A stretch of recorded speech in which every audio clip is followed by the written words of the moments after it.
Tools of the trade for up here. AIS. AIS is really nice to have. AIS reporting, not just receiving. Right, transponding. Yeah. You need to send out, because we were coming up the channel.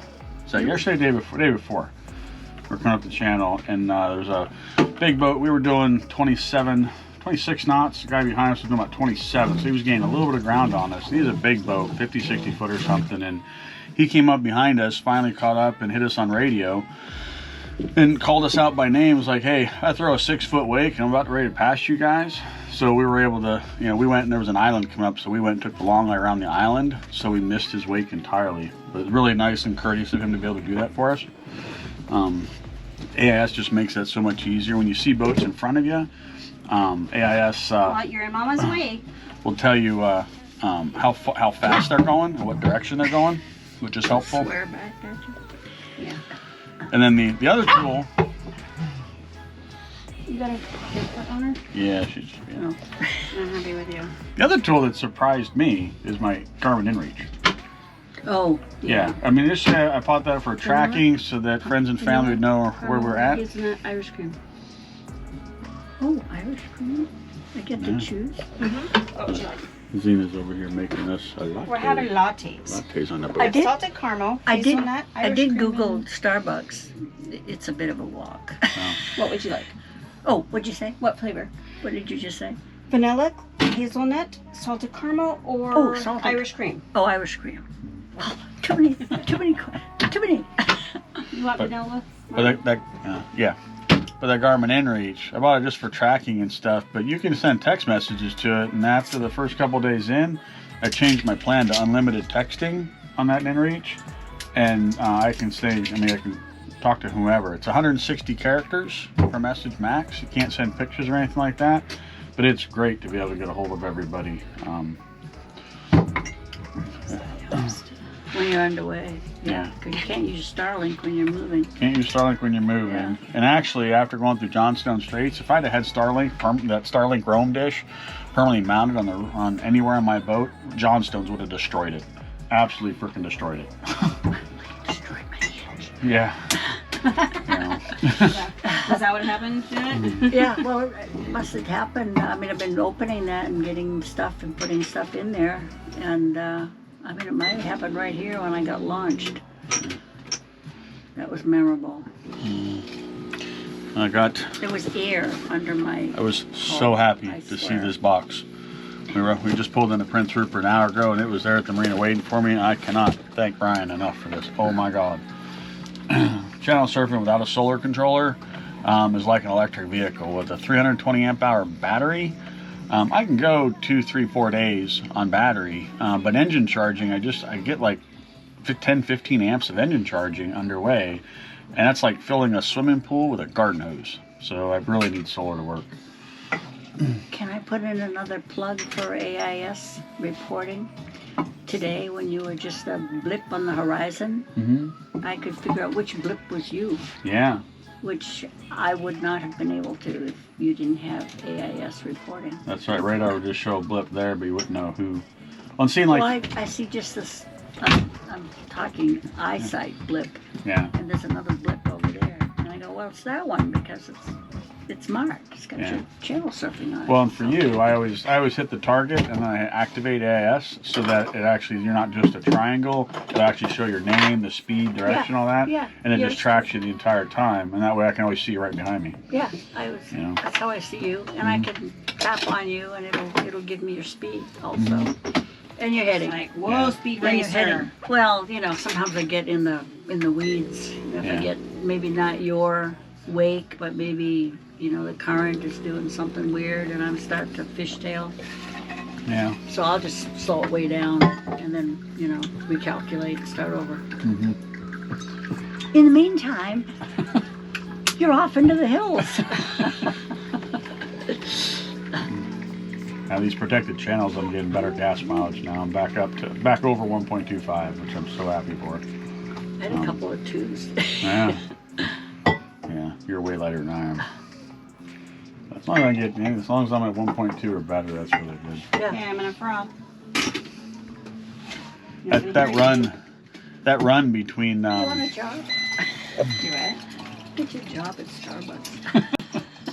That run from Shearwater to Prince Rupert without Hartley Bay in there, the R27s can do it, but not at 25 knots. It would. I actually left the chart plotter running. I didn't reset my trip log from Shearwater to Prince Rupert. I would have needed 156 gallons of gas on a boat that has a 147-gallon gas tank. Now, if I slow down and do 7 knots, I get 3 miles per gallon, 2.5 miles per gallon. So mixing fast cruising with slow boating, then I could bridge the gap and make the distance. And Hartley Bay was interesting. We pull into Hartley Bay, right, to get fuel, and I'm looking around, and it looks like a fuel dock, but there's no pumps. No pumps on the dock, and there's nobody there. The place is deserted. Janet had a flashback. Right.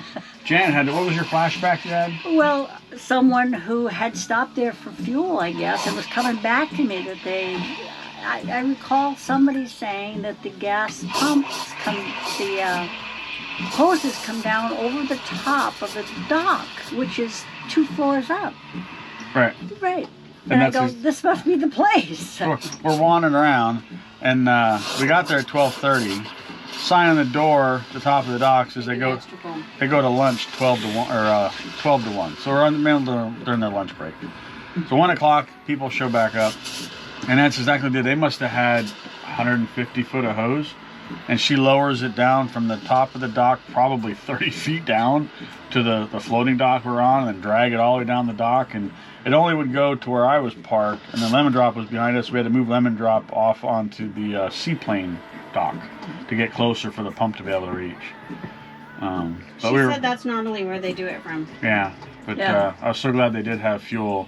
I was actually doing the calculations, and I was like, I had 56 gallons of gas left, and I was like, I can get to Prince Rupert. I was like, what if they don't have fuel here? And I could have made it if we'd have slowed down. I just would have had to do 6-7 knots, and it would have taken us a long time to traverse that last. The gal that answered the phone said they had fuel, and we could have it, and COVID was not the issue. The problem was when we got there was nobody there. Right. Yeah. And we stopped by Clemtu, because that's another fuel stop. You go from Shearwater, Clemtu, and then Hartley Bay, and then Prince Rupert. And we thought, well, if we top off at Clemtu, we could hedge our bets in case Shearwater didn't have gas. Clemtu is closed. COVID lockdown. Big sign, do not enter, go away. So, I'm the captain. Today you are. You're the captain today. You are a captain. I want. Those are black, right? The lettering's black. On this. Oh yeah. This is black with blue. Oh, okay. It can be green. It can be. How about all black? It can be all black. Yeah, I will order 2 when we get back, and one will say "not captain." I can do that. Captain and not captain. Yeah. I love it. Yeah. It's awesome. Huh? I love that. Ah, this looks divine. This and the fireplace fire. What else do we need?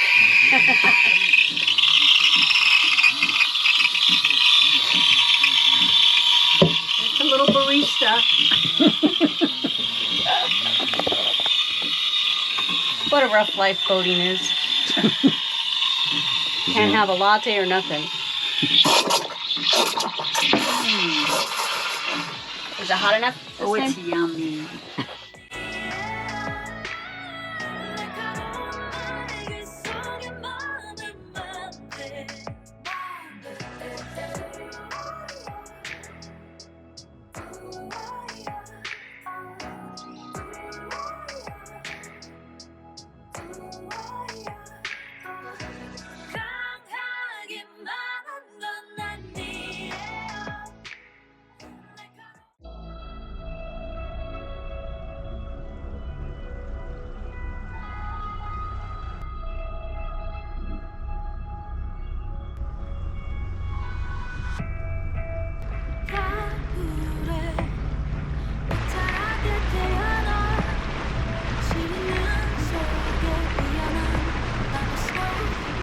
Good morning.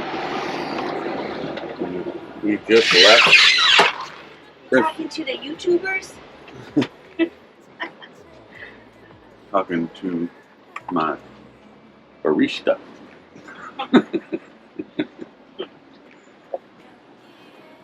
just left Prince Rupert Rowing Yacht Club. I highly recommend that place to stay.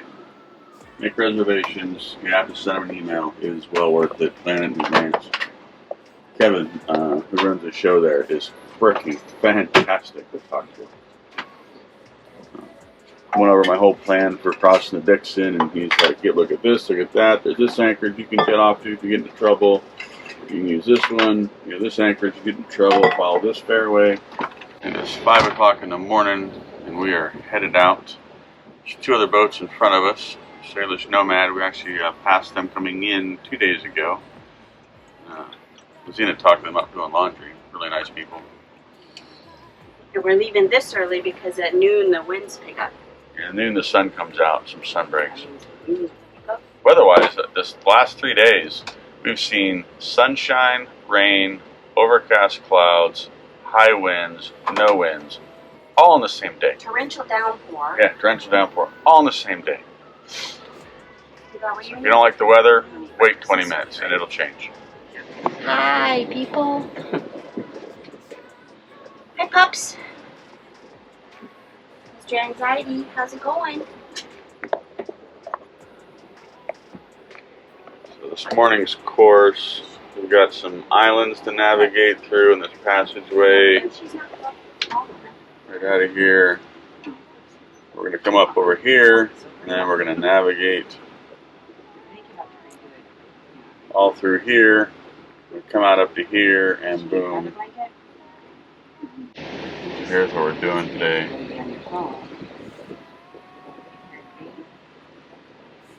Actually, let me turn the radar off.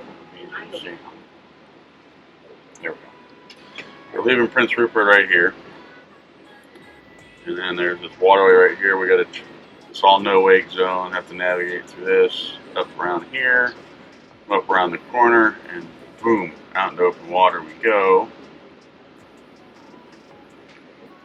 We're going to come straight up this way. We're going to hang a left, come right up over this way, and boom, back into protected water, and Ketchikan's right there.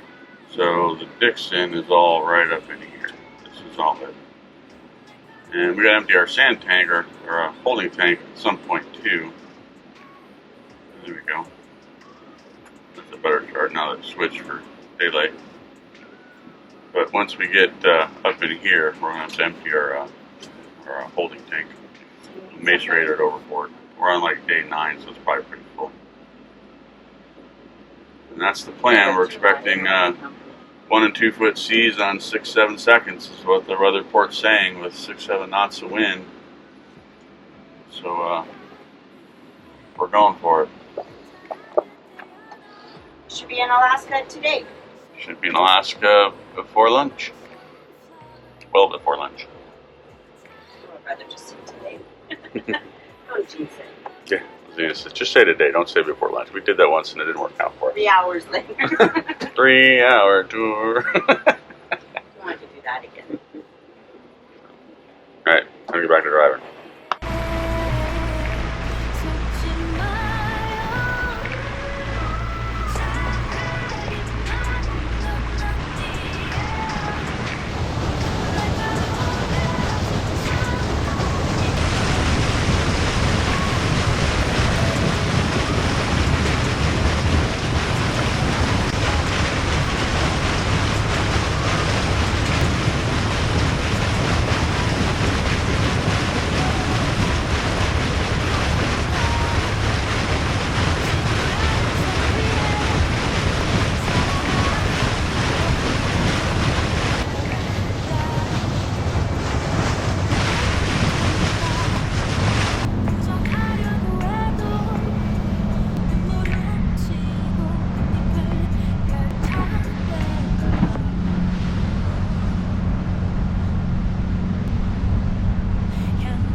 on the Dixon right now, and our speed is 29.5 knots, 34 miles per hour, 27.1 gallons per hour. Hammer down, wide open throttle. We have really nice seas outside, so we're just going to make up some time.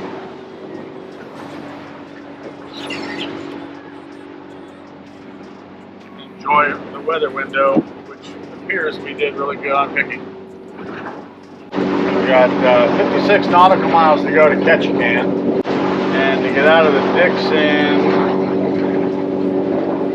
we got looks like we got about an hour left. An hour cruising at this speed, and then we'll be out of the danger zone.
Are officially in Alaska. Coming around the corner, the last part of the Dixon. A little bumpy. Probably 1 to 2 foot rollers, spaced out pretty good. We are doing wide open throttle.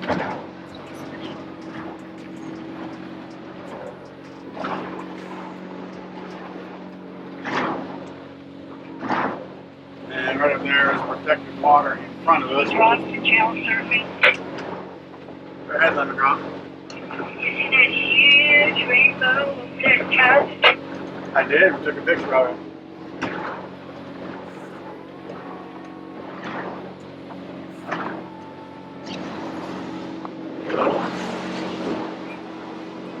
That looks like flat water over there. That's all Alaska.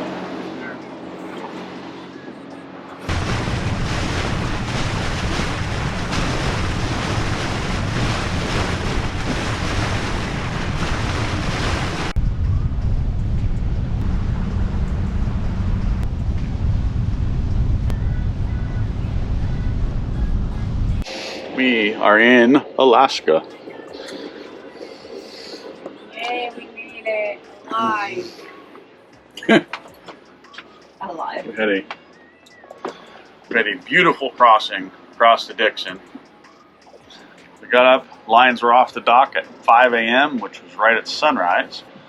The only boat. But we weren't the only boat. There was about 4 or 5 of us that left at the same time. Yeah.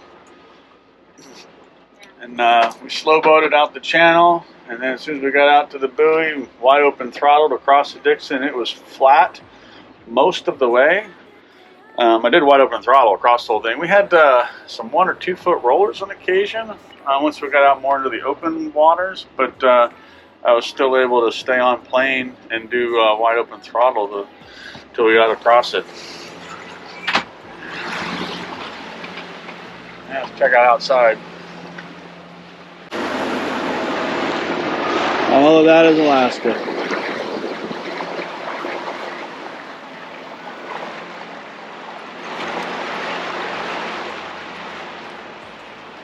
That's lemon drop.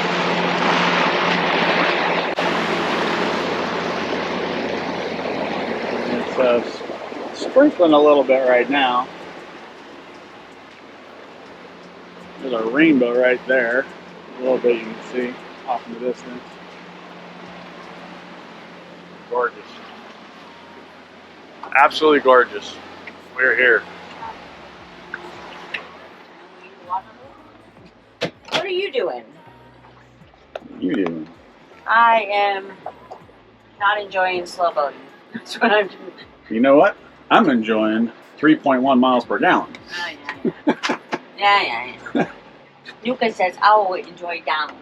So, we raced across the Dixon, wide open throttle across there, and then once we got even with Foggy Bay, we lost an hour, right? So it went from 7:20 to 6:20 in the morning, and I don't need to get to the dock in Ketchikan that early. So we're just going to slow boat from here on out, save some gas. There's no reason to get there any earlier. We emptied our holding tank as we were crossing the Dixon, so that was good. So I won't have to do that when we get to port. It's a real poop shoot. It's a real what? Poop shoot. Actually, first time we've used our macerator. We've always been in Puget Sound, San Juan and stuff. You're not allowed to use it down there, but up here there aren't any pump outs anywhere. I asked even at Prince Rupert, and the guy was like, "Nah, go offshore and do it." It's like, okay. Gross. What is it? Gross. It was gross. Zena didn't like that. My view was not pleasant. I had her watch it and tell me when. Now I know why I got to watch it, not him. Next time she wants to push the button. Yep.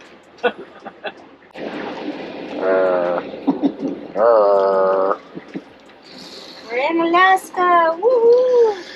So actually, at cell service, I was texting messages and stuff. A handful of people we were coming across. I don't have great cell service. I don't know that I would do a video call with CBP. I don't wait till I get closer to Ketchikan and get better signal. Because in case they want to do like a video call, Zena says she can't make a phone call or anything. But I was able to text some pictures to Brian and just texting him back and forth as we were coming around the Dixon and up by Foggy Bay.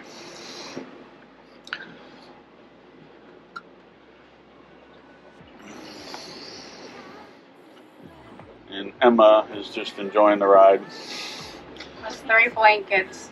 3 2 blankets. of them are mine. Giving you the side eye. Giving me the side eye.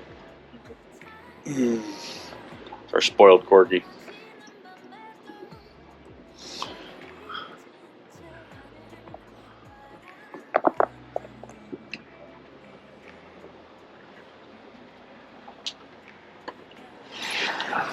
There's that rainbow right over there. Got more definition to it. Yeah.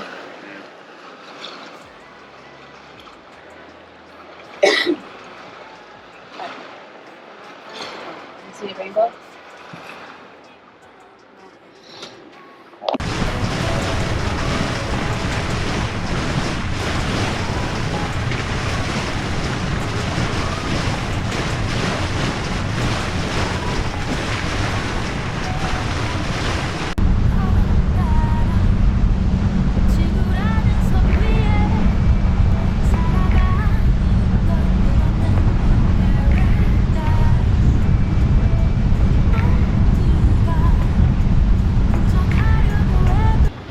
One of the good things I like about the RT27 is when you need to make up some time and take advantage of some flat water, wide open throttle at 30 knots.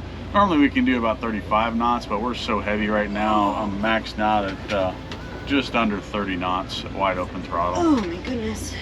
But my fuel efficiency really doesn't change much, whether I'm doing 15 knots or whether I'm doing 30. A little bit of change in it, but not significant like you would think. But we don't need to get to Ketchikan this early. We lost an hour going back in time, so Alaska's in an hour earlier. So we're just going to slow boat the rest of the way to Ketchikan. We're out of harm's way with the Dixon, and had a fantastic crossing. Of all the gates that we had to cross, the Dixon was the best, actually, and it has the potential to be the worst. But if I had to rate, Caution wasn't bad. I would say if I had to rate them, I would say Dixon was the best. The calmest, easiest. Calmest. I'd say Cape Caution was the second best. Georgia Strait was the third best, and Johnstone Strait just sucked. We timed that so wrong. I mean, Johnstone, we made a lot of mistakes on. It was more than one mistake we made on Johnstone. Learn from our mistakes, please. Honest, I will not make that mistake Don't again. look at Windy for Johnstone Straits. Yeah. Tides, currents, and there were several mistakes we made in Johnstone. But Hey, live and learn. live and learn. But did we sink? Nope, we didn't. But now That was such a good shirt to wear that day. that was totally by chance too that I put that shirt on that day. Totally by chance. But here we are. So now I'll show you that we're getting 3.1 miles per gallon right there. I can hang with the diesel inboards and the trawlers. And it says we'll get to Ketchikan just before lunch, and I'm actually good with that. I don't need to get there any earlier than that. I actually had decent cell coverage. I was texting Brian, you know, some pictures and stuff as we were coming around the Dixon and stuff on the phone, and I didn't have good cell service, but it was enough to send a couple of pictures and talk back and forth. I don't think I could do a video call with Border. So we're going to wait till we get closer to Ketchikan before we use the CBP roam app and connect and then do our customs checking. We have Nexus, so hoping it goes smooth and easy. But we're going to Ketchikan anyway, so if they want us to go to a dock, it doesn't matter. That's where we're going to be anyway.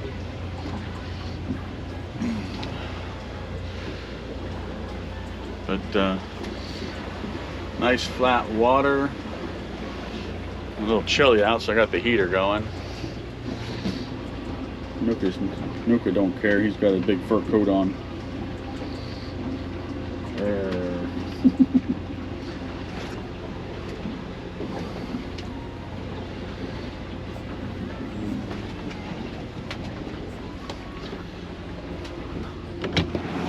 And we got lemon drop coming up on the rear.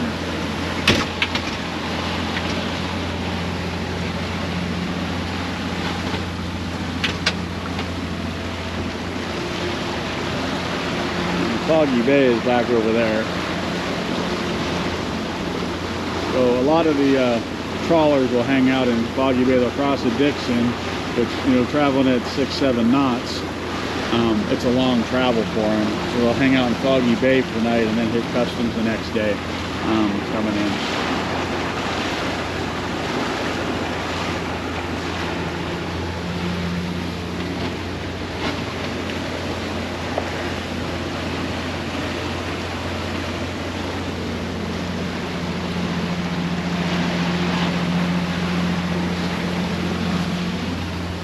Good news is my solar is back up and working. I'm super happy about that. And our days are getting longer up here too. The further north we go. Sunrise was 5 o'clock this morning. I think sunset's like almost 10 o'clock at night. So, all right, maybe I can talk to Zena to make me another cup of coffee. Oh, she's got leftover coffee. I'm done. I can if you want me to.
마지막에 기다림이란 터널 끝에